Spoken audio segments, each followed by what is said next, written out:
बिस्मिल्लाहिर्रहमानिर्रहीम, अस्सलाम वालेकुम। आप सबको बहुत बहुत ईद मुबारक। उम्मीद है आपकी ईद बहुत अच्छी गुजर रही होगी और जिस तरह हमेशा तमाम पाकिस्तानी और तमाम मुसलमान ईद पर अपने रिश्तेदारों का, हमसायों का और इर्द गिर्द के लोगों का ख्याल रखते हैं, तो ये अल्लाह ताला का ख़ास करम है और उम्मीद है इंशाअल्लाह इस साल भी ऐसा होगा, बल्कि पहले से ज़्यादा हम एक दूसरे का ख्याल रखेंगे।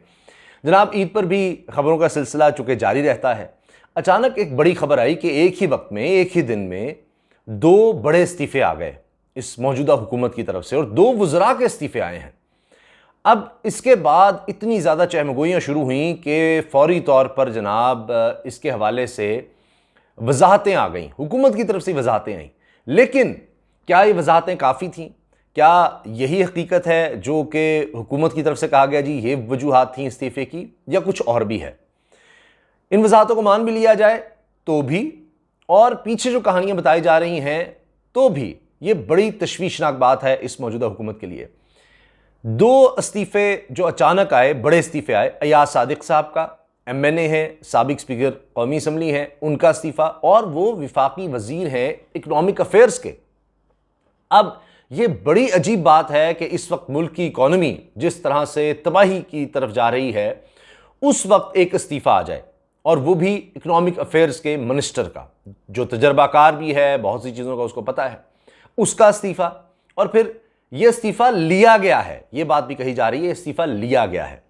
इसी तरह से ख्वाजा सलमान रफ़ीक, जो ख्वाजा साद रफ़ीक के छोटे भाई हैं, उनका भी इस्तीफ़ा लिया गया है। अब जो रेजिग्नेशन दिया है, दोनों ने कहा है कि जी हम अपनी ज़ाती वजूहात की बिना पर इस्तीफ़े दे रहे हैं। अब इसके बाद हुआ ये कि अब साद रफ़ीक साहब के छोटे भाई सलमान रफ़ीक, वो सेहत के मामलात देख रहे थे पंजाब में, और विफाक में तो अयाज सादिक साहब, आपको बता दिया मैंने कि जी इकनॉमिक अफेयर्स के मामलात देख रहे थे। अब वजाहत ये आई, जब ये सारी बातें शुरू हो गई, जी अचानक दो इतने इस्तीफ़े आगे बढ़े, वजाहत ये आई कि जी इस्तीफ़े इसलिए दिए गए हैं, ये पार्टी की तरफ से भी कहा गया और इन लोगों की तरफ से भी, कि जी हम इलेक्शन की कैंपेन भरपूर तरीके से चलाना चाहते हैं। और अब मसला ये है कि इस वक्त डू और डाई सिचुएशन है, ज़िमनी इलेक्शन है 17 जुलाई को, और नून लीग अगर ये इलेक्शन हारती है, यानी मेजॉरिटी इसके पास नहीं रहती इन इलेक्शंस की ही, तो ये बिल्कुल एक समझे जिस तरह जनरल इलेक्शंस में होता है ना, तो वो सूरत हाल है। आमतौर पर ज़िमनी इलेक्शन में कोई एक आध सीट होती है, उससे हुकूमत जाने का खतरा नहीं होता, लेकिन ये ज़िमनी इलेक्शन ऐसे हैं कि इससे हुकूमत जा सकती है, तो ये इसलिए बड़े अहम हो गए हैं। तो जनाब, अब हम इलेक्शन कमीशन के कवानीन की खिलाफ वर्जी नहीं करना चाहते थे कि जी आपके पास कोई ओहदा है तो आप कैंपेन नहीं चला सकते, क्योंकि गलत है। ओहदा होगा तो आप जो ऐलानात करेंगे वो एक सियासी तौर पर एक रिश्वत की तरह होगा कि जी ये कर देंगे, वो कर देंगे। इसलिए जनाब हम भरपूर तरीके से कैंपेन चलाना चाहते थे, तो हमने इस्तीफे दे दिए हैं। मगर बात इतनी सीधी नहीं है। आप डॉन की अगर खबर देख लें, उसमें पूरी तफसील बताई गई है। मिसाल के तौर पर तारिक मतीन साहब, हमारे दोस्त, वो ये कहते हैं कि जनाब इसका मतलब ये है कि मरियम साहिबा तो फेल हो गई, उनकी कैंपेन नहीं चल सकी। अब दिलचस्प बात यह है कि डॉन भी ये लिख रहा है कि जनाब मरियम साहिबा नहीं, हल्का है PP 158, मैं अर्ज कर देता हूं, ये PP 158 है। अयाज सादिक साहब यहां पर MNA है, यानी इसी ये हल्का उनके अंडर आता है, और PP 158 से अलीम खान साहब MPA बने थे, यानी अयाज सादिक साहब के निचले हल्के में, नीचे MPA का हल्का आता है। और अलीम खान साहब उस तरह कैंपेन नहीं चला रहे थे, यानी दिल से कैंपेन नहीं चला रहे थे।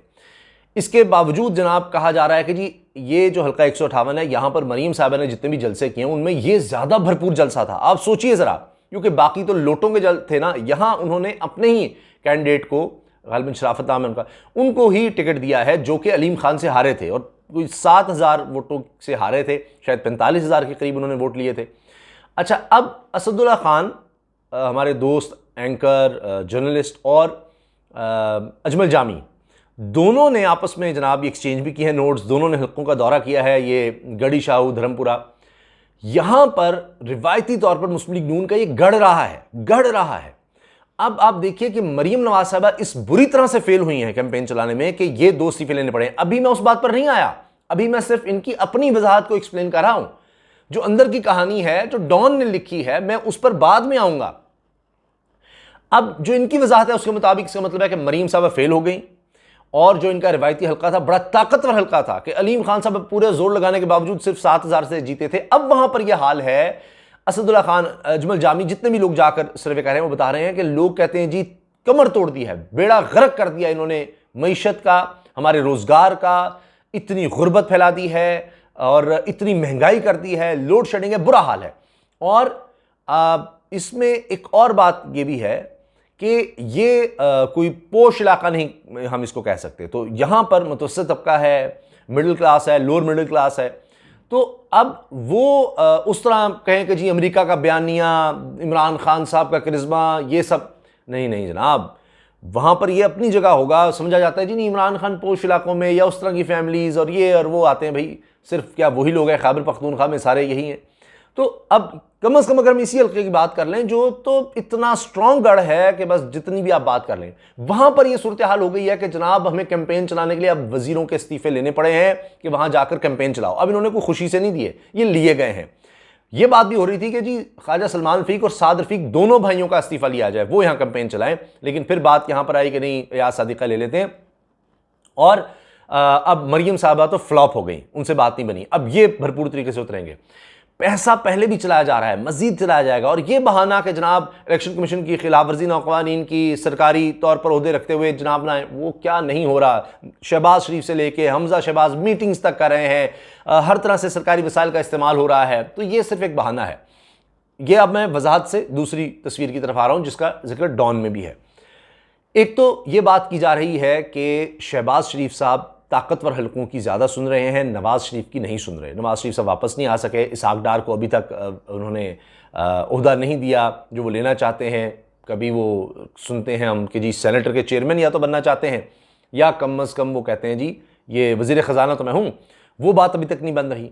तो नवाज़ शरीफ साहब ये दिखाना चाहते हैं रिज़ाइन दिलवा कर कि जी ताकतवर हलकों को, जिनकी शहबाज शरीफ ज़्यादा सुन रहे हैं, आपस के खिलाफात भी हैं, तो कि जी मैं अब भी हूँ।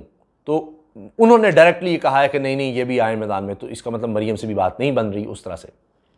अच्छा, फिर दोनों भाइयों की कुर्बानी ना देने का मतलब आप देख लीजिए कि भाई दोनों उनकी क्यों कुर्बानी ली जाए। अब साद रफीक हालांकि कह चुके हैं कि जी इसहाक डार बड़े ज़बरदस्त हैं, उनकी हमें बड़ी ज़रूरत है। लेकिन शहबाज कैंप जो है वो मिफ्ता इस्माइल साहब को सपोर्ट कर रहा है, और मिफ्ता इस्माइल अभी भी मौजूद है। जबकि वो मैं आपको बता चुका हूँ वीडियो में कि जी वो अपना इस्तीफ़ा भी पेश कर चुके हैं शहबाज शरीफ साहब से मुलाकात में कि जी मैं इस्तीफ़ा देना चाहता हूँ। तो शहबाज शरीफ साहब ने कहा नहीं मिफ्ता अभी कंटिन्यू करो, अभी नहीं, मैं समझा देता हूँ। और मिफ्ता साहब ने कहा कि जी अंदर से ही लोग मेरे इतने खिलाफ हो गए, नून लीग के ही, तो फिर ये क्या है।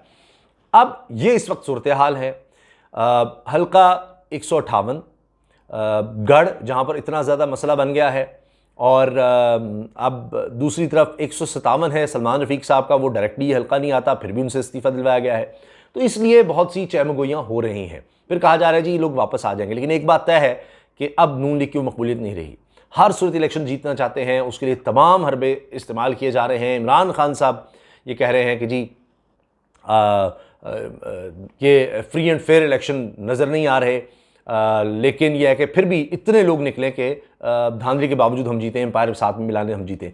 तो वाज़ेह तौर पर नज़र आ रहा है कि ये हुकूमत इस वक्त बुखलाहट का शिकार है, बहुत ज़्यादा प्रेशर में है। और हर दो सूरतों में कि अगर मरीम नवाज़ साहबा फ्लॉप हुई हैं, अलीम खान साहब ने यहाँ उस तरह से कैंपेन नहीं चलाई, तो ये बात की जा रही है कि जी इस वजह से यहाँ पर इनको उतारा गया है, जो पार्टी की वजाहत है। और दूसरी तरफ जो अखबारात या दीगर जगहों पर जो बात हो रही है कि जनाब वो शहबाज और नवाज़ कैंप, उसकी वजह से ये है, रिजेंटमेंट शो करना चाह रहे हैं कि जनाब हमारी नहीं सुनी जा रही। तो ये डायरेक्टली नवाज़ शरीफ साहब इन्वॉल्व होकर उन्होंने इस्तीफे दिलाए एक पावरफुल क्वार्टर्स को पैगाम देने के लिए, भाई अब भी मेरी चलती है पार्टी में, तो मैं ये इस्तीफे लेकर लोगों को कह भी सकता हूँ कि जी वो मैदान में उतरें। तो ये सारी सूरत हाल चल रही है। अब एक दो चीज़ें मैं और आपसे अर्ज़ करना चाह रहा हूँ कि आप देखें कि इतनी डेस्परेशन है हुकूमत में। इंडिपेंडेंट की खबर आई है, इंडिपेंडेंट की खबर, ये इंटरनेशनल ऑर्गेनाइजेशन है, पाकिस्तान में उर्दू यानी ये वेबसाइट और इसके साथ साथ यानी एक अखबार कह लें, वेब अखबार, न्यूज़पेपर उसको कहें, और न्यूज़ मीडिया चलाते हैं, तो वैसे इंटरनेशनली बहुत बड़ा नाम है। इंडिपेंडेंट उर्दू ने यह खबर छापी सोलर के हवाले से, सोलर का जनाब नया लाया जा रहा है प्लान और ये सब कुछ, तो ये क्या है। उसमें भी ये खदशात का इज़हार किया गया है कि जनाब कोई एक्सचेंज कमीशन के जनाब लोग कह रहे हैं कि ये सलमान शहबाज का नाम क्यों आ रहा है, और ये सारा सोलर वाला मामला ये बड़ा ख़तरनाक भी हो सकता है। कि आप डॉलर्स की फ़्लाइट बहुत ज़्यादा हो जाएगी। बजाय इसके इन्होंने ये क्यों नहीं किया कि जनाब चीन से, दीगर ममालिक से कहें कि यहाँ अगर प्लांट लगाएं, जब आप कह रहे हैं जी हम सोलर पर इतनी ज़्यादा कन्वर्जन करने जा रहे हैं कि जनाब प्राइम मिनिस्टर हाउस से लेकर सरकारी इमारतें सारी सोलर पर हम कन्वर्ट करेंगे, और अब सोलर पैनल आप इंपोर्ट करते जाएंगे तो डॉलर्स आप देखिए फ़ौरन 10 अरब डॉलर से पहले ही कम हो गए हैं। अभी 2-3 अरब डॉलर चीन से हाल ही में लिए थे। तो ये सब क्या हो रहा है? फिर इकोनॉमिक एक्सपर्ट्स ये कह रहे हैं कि पहले जब इनका दौर आया तो इन्होंने किकबैक्स लिए और महंगे पावर प्लांट्स लगाए, इंपोर्टेड कोल के प्लांट्स लगाए, इंपोर्टेड ऑयल के, फर्नेस ऑयल के प्लांट्स लगाए, इतने महंगे। और अब जब ये आए हैं तो इतनी तेजी दिखा रहे हैं, नहीं जी पहले गलती पर माफी तो मांगे कि आपने इतने ज्यादा महंगे प्लांट्स लगाए जिनको अगर बंद भी किया जाता है तो उसकी कैपेसिटी पेमेंट्स आपने अलग से करनी है, सर्कुलर डेट बढ़ता जाएगा। नहीं, प्लांट्स काम नहीं कर रहे, लेकिन आपने सॉवरेन गारंटी दी हुई है कि जी हम आपको नुकसान नहीं होने देंगे, आपको रकम देते रहेंगे, तेल भी आपको देंगे। अब आप सोलर की तरफ जा रहे हैं तो पहले उस पर माफी मांगे, और अब जब सोलर पर जा रहे हैं तो इतनी जल्दी क्या है? आप जरा प्लान तो सोच लें कि इससे जब आप इंपोर्ट करेंगे तो डॉलर्स जो आप बचाना चाह रहे हैं, पहले पाकिस्तान के पास कम है, ज़रूर के ज़खायर नीचे जा रहे हैं, तो वो तो बिल्कुल ही फारिग कर देंगे आप। इस तरह से अगर आप करेंगे जी सोलर खरीदते रहो खरीदते रहो खरीदते रहो और बाहर से, तो वो बिजली तो चले आपको मिल जाएगी सस्ती, लेकिन एक पूरा प्लान होना चाहिए। तो इसका आसान हल यह है कि आप यहां पर प्लांट लगवाएं, तो क्यों नहीं यहां पर हो सकता? तो लिहाजा अब ये चहमुगैया भी हो रही हैं, ये सब बातें भी हो रही हैं, और सवाल उठाए जा रहे हैं कि जी इस पर पोजीशन क्लियर करनी चाहिए। सलमान शहबाज पर ये बात आ रही है, और तुर्की के दौरे के भी हवाले दिए जा रहे हैं दीगर। तो ये सारी जनाब सूरत हाल है कि किस तरह से हुकूमत आई, इसको पता है 1 साल है, और पता नहीं वो माजी वाला मामला है कि अब भी ये जल्द अज जल्द जितना हो सके कमाइयाँ और पता नहीं क्या करना चाहते हैं, जिस वाले से खदशात का इज़हार किया जा रहा है कि भाई 1 साल ही है, जितना करना है कर लो, क्योंकि फिर आपने इलेक्शन में पैसा भी तो लगाना है।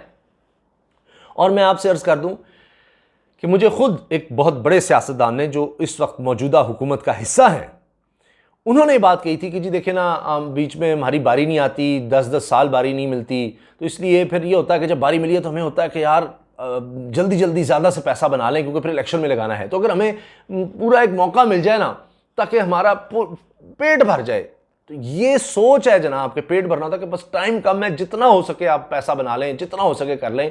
तो जब सोच ये होगी, नज़रिया ये होगा, तो फिर आप देखिए कि क्या हालात होंगे। तो अब इसलिए भी ये इलेक्शन हर सूरत में जीतना है, इस्तीफ़े भी लिए जा रहे हैं, बस इक़्तिदार में किस तरह रहना है, फिर टाइम भी कम है, उसमें जितनी जल्दी हो सके मार धाड़ कर लें। और अवाम की तरफ आप देख लीजिए, कोई रिलीफ है तो आप ज़रूर कमेंट सेक्शन में बता दीजिएगा। हाँ, जो काम किए हैं वो आप सब जानते हैं। करप्शन के हवाले से जनाब आसानी हो जाए, नैब के कवानीन का खात्मा है। दूसरी चीज़ जो हमें नज़र आती है वो इलेक्शंस के हवाले से आसानी कि जी EVM इलेक्ट्रॉनिक वोटिंग मशीन्स ना आ सकें, ओवरसीज़ पाकिस्तान का वोट ना आ सके, कि इमरान खान ना जीत जाए, हमारे लिए इलेक्शन आसान हो जाए। जिस तरह से हम हमेशा इस्टेब्लिश्ड पोलिटिकल जमातें हैं जो इस्टेब्लिश्ड हैं, वो अब इंट्रेंच्ड हैं, यानी पूरी तरह से निज़ाम में बैठ चुकी हैं, जिस निज़ाम के तहत वो ताकत में आती हैं उसी तरह से मामला चलते रहें। तो वो काम इन्होंने कर लिए हैं जो अपने करने के काम थे। और अब अगर पैसा बनाने वाली बात है तो उस तरफ अब ज़्यादा ज़ोर उस तरफ जा रहा है, और उसके लिए है कि ये इलेक्शन जीतना, ज़मीनी इलेक्शन जीतना बहुत ज़्यादा ज़रूरी है, वरना फिर इक़्तिदार रहेगा नहीं और मामला बड़ी तेज़ी से फिर ख़राब हो जाएंगे। इजाज़त दीजिए, अल्लाह हाफ़िज़।